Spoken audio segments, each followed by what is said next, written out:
Grandpa, if you die, how will I reach you when I miss you? If you ever miss your grandpa, well, just write me a letter. Wow, if you... But where should I send it? Just write on it to Grandpa in heaven, and I'll receive it. A 5-year-old boy uses a kite to send a letter to his late grandfather. He doesn't understand the permanence of death. He only believes the wind will carry his longing to the sky. Sure, Grandpa will receive it. This isn't a fairy tale, but the gentlest lie. A grandfather left for his grandson. I was with you as you grew old, but you couldn't stay until I grew up. A letter sent to heaven holds a child's most innocent devotion. In 1992, this Chinese masterpiece rated 9.1 on Douban captured the essence of love and loss through a simple story of a grandfather and grandson. There is no over-the-top drama, let alone flashy special effects. Today, let's revisit this classic, A Letter to Heaven. The boy's name is Chen, and he is 5 years old. When he was just months old, his parents went abroad for work, leaving him to rely on his elderly grandfather. One day, as they were flying kites near the Forbidden City, it wasn't long before Grandpa began to feel his strength failing. He sat down on his tricycle to rest. Chen thought his grandfather's old ailment was flaring up again. It's nothing, Grandpa.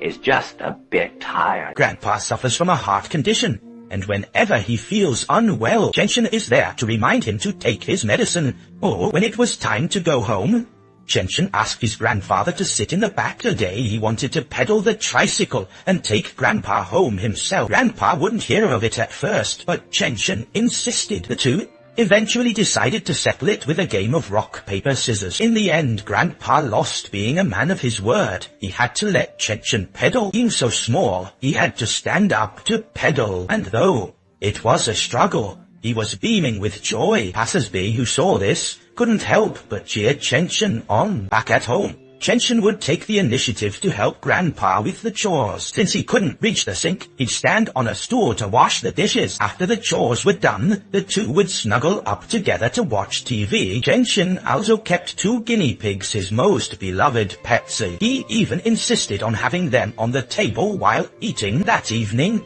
Grandpa told Chen that his mother was coming back from abroad. Chen was thrilled to hear the news. After a thoughtful pause, he whispered that he could no longer remember what his mother looked like. Early the next morning, Grandpa put on his old uniform to deliver a letter. Chen insisted on tagging along, but they discovered at the elevator entrance that there was a power outage and the elevator wasn't working. This meant they had to climb the stairs to the 12th floor. It was Chen's first time climbing so high, and he was drenched in sweat. The elderly grandfather was even more exhausted, gasping for breath. They finally delivered the letter, but before they could even catch their breath, they realized it was the wrong person. The recipient just happened to have the same name. Eventually, they learned from the neighbors that the intended recipient had passed away years ago. Having no other choice, Grandpa tied the letter to a kite. Chen asked in confusion, "Grandpa, where is this letter going?" To heaven. Is it really a heaven? Yes, there is. Will he be able to receive it? Yes, he definitely will. Watching the kite soar higher and higher, Grandpa's eyes began to well up with tears. Perhaps he thought that before long, he too would be receiving a special letter like this. Grandpa stumbled to a stone and sat down. Seeing Grandpa feeling unwell, Chen quickly took out the medicine for him. After taking it, Grandpa comforted him softly. "Don't be afraid, I'll be fine once the medicine kicks in." Grandpa didn't say a word. He just smiled and pulled Chen into a tight embrace. Grandpa was being discharged that day. Chen arrived at the hospital early to take him home. Hearing his grandson's voice, Grandpa playfully lay back down on the bed to tease him. Chen came to his bedside and called out to him repeatedly. When Grandpa didn't respond, Chen burst into tears, fearing something had happened. Doctor, please save my grandpa. Doctor, please save my grandpa. Oh, Chen, you fell for it. I got you this time, didn't I? Seeing that Chen was truly terrified, Grandpa quickly apologized, realizing he had been tricked. Chenshin stomped out of the ward without looking back. Once they were home, seeing that Chenshin was still upset, Grandpa apologized gently once more. I don't want you to die, Grandpa. I don't want to leave you. I'll never be mad at you again. But Grandpa still gently shared a simple truth with him. Truly, let Grandpa tell you, when people get old, they eventually have to die. If no one ever died, there would be more and more people. There wouldn't be enough room on Earth, would there? But Grandpa, if you die, don't the letter when I miss you. Is that so? If you miss Grandpa, just write me a letter. But where should I send it?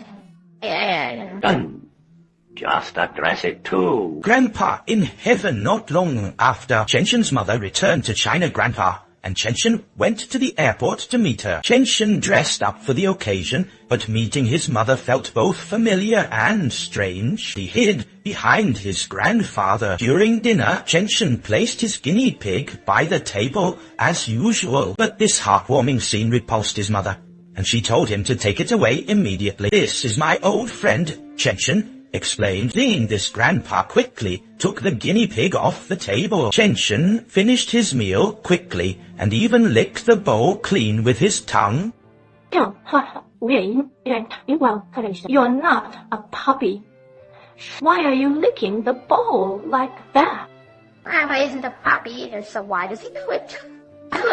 This made Grandpa a bit embarrassed, and he quickly told Chenshin to put the bowl down. One day, his mother went to the kindergarten to pick him up, seeing other children shouting for their mothers and rushing out. He longed for the same closeness, but Chenshin only called out for Grandpa, even bypassing his mother to dive into Grandpa's arms, leaving her feeling dejected. To bond with him, his mother took him to see ice sculptures, but then casually told him they couldn't keep the guinea pig and that he must throw it away. In a huff, Chenshin turned and walked away. On the way home, Chenshin looked completely sullen. What's the matter with you today? It's not thundering, it's not raining.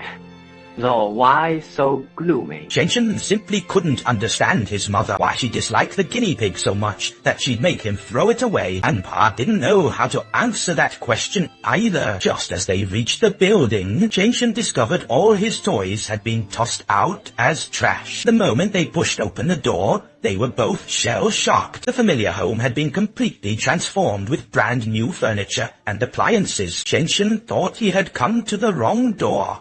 But no, he hadn't. Everyone, please, change into... Well, put your hats on the hooks. Okay.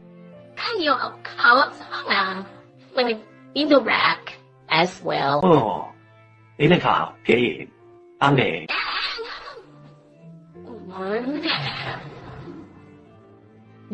Listen.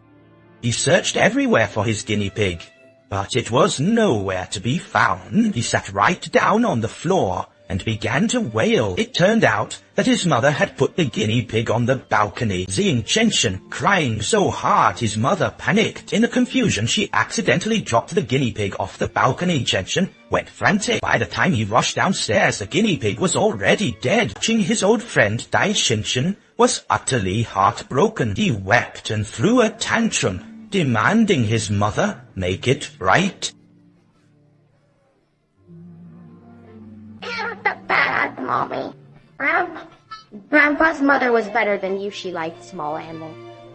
Since there was nothing more to be done, Chenshin found a spot and gently buried the guinea pig. From then on, at every meal, Chenshin would place the empty cage on the table. He even put pieces of bread into the tiny, empty bowl. Watching her son, Mother was consumed with guilt. She also picked up a piece of bread and gently placed it in the cage. Old friend. Oh, old friend. I didn't mean for it to happen. Seeing his mother apologize, Chenshin finally let out a faint smile. One day, Grandpa told his daughter-in-law that he wanted to move back to his old house to give them more space and let her bond with Chenshin. Although the two were inseparable, Grandpa insisted on leaving. He knew he couldn't stay by Chenchen's side forever. One day, he would have to leave him. The next day, on the way to school, Chenchen noticed that Grandpa seemed preoccupied. So, he asked him about it. Grandpa, what's wrong today?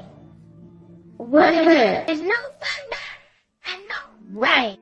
You're so listless. At the school gate, Grandpa gave Chenchen a kiss. Yeah, and pick me up early this afternoon. Grandpa, if you feel unwell, remember to take your medicine in your left pocket. The first aid case is all one tablet at a time under your tongue. Grandpa, goodbye. At this moment, one is too choked up to say a word. Chenchen returns home from school. He immediately demands to know why Grandpa didn't pick him up. Seeing no response, he searches frantically through the house, but Grandpa is nowhere to be found. Finally, his mother tells him that Grandpa has moved back to the old house. Chenchen snaps, instantly knocking over his toys and rushing out without a backward glance. He runs all the way, darting across streets and over pedestrian bridges, finally reaching Grandpa's old home. Inside, Grandpa is listening to the radio when Chenchen's heart-wrenching cries suddenly ring out. He longs to open the door, but he cannot. I want you to come out with me.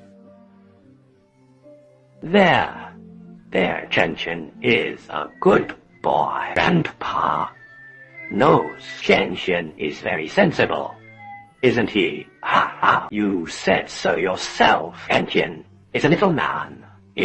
Now, didn't you? Yes, I did. Good. That's a good boy. Now, go on back. Go home now. Be good. Okay, but Grandpa, you must remember, in your left pocket, the little star says, one under your tongue. Grandpa, you have to remember, the first aid case dissolved one tablet under your tongue. At that moment, Grandpa's heart was shattered into pieces. Standing behind him, the mother was also deeply moved by this scene. Time passed slowly, and Chenchen gradually adapted to life without Grandpa. But he never forgot Grandpa's birthday. Clutching his piggy bank, he wondered what gift he should buy. In the end, Chenchen decided to give Grandpa a birthday card. Grandpa had also prepared many kites for Chenchen. The arrival of Chenchen and his friend made Grandpa overjoyed, and he took the two of them out to fly kites. Just then, Grandpa suddenly felt a sharp pain in his chest, but he endured the pain just to stay by the children's side. Back home, Grandpa lay in his rocking chair, watching the two of them fly kites. Suddenly, Grandpa's vision blurred as he slowly closed his eyes. Amidst the children's laughter, Grandpa peacefully passed away. Mom arrived then with a cake and flowers, and Chenchen happily told her, Grandpa said he's tired and to let him sleep a while longer. Fearing her father might catch a cold, Mom gently covered him with a blanket. Chenchen even told Mom not to wake Grandpa yet, but to wait until the candles were ready, and then ask him to get up and blow them out. When she touched her father's hand, she froze instantly. It was a despairing coldness and stiffness. She knew her father was gone, and tears instantly filled her eyes. While the two children were still earnestly preparing the birthday candles for Grandpa, Mom choked back her tears and told them softly, Oh, children, let's give Grandpa. Let's light the candles for him.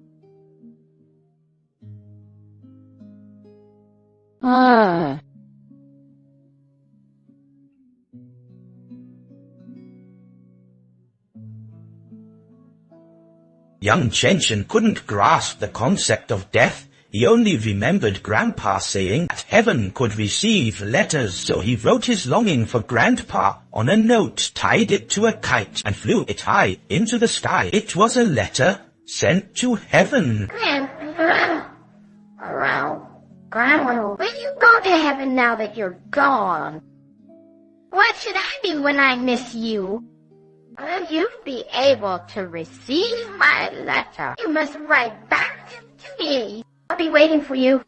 The film has no intense conflicts or forced sentimentality, using only the simplest and most authentic details of life. It portrays a touching intergenerational affection and gently teaches you the meaning of farewell, the meaning of longing, and the meaning of life. It has become a tender, tear-jerking masterpiece in the hearts of many.